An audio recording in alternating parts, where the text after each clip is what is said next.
এই পুকুরটা দেখতে পাচ্ছেন, পুকুর বলতে পারেন, লেগও বলতে পারেন। এটা হচ্ছে রবীন্দ্রনাথ বাড়ির ভিতরে, মানে একদম লাস্ট পর্যায়ে এসে এক পাশে অনেক বড় একটা পুকুর, অনেক সুন্দর জায়গাটা, অসাধারণ একটা জায়গা। কুষ্টিয়া যেহেতু গিয়েছি, আর এখানে যদি ঘুরতে না যাই তাহলে তো ভাই কুষ্টিয়া আসাটাই লস।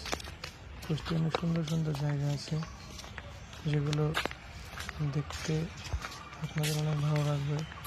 তো যাবেন সেখানে, ঘুরে ভালো লাগবে। কুষ্টিয়ার প্রত্যেকটা দেখার জায়গা মানে খুবই ভালো লাগবে। যতগুলো জায়গা আছে, কুষ্টিয়া শহর থেকে এখানে যেতে প্রায় মোটরসাইকেলে করে যদি যান তাহলে লাগবে 20 থেকে 22 মিনিট, মানে 10 কিলোমিটার আর কি। আর যদি আপনি অন্য কোনো যানবাহনে যান, ছোটোখাটো গাড়িতে, তাহলে আধা ঘন্টা 40 মিনিটের মতো লাগতে পারে, কারণ ওখানে কিছু কিছু জায়গা ভাঙাচোরা।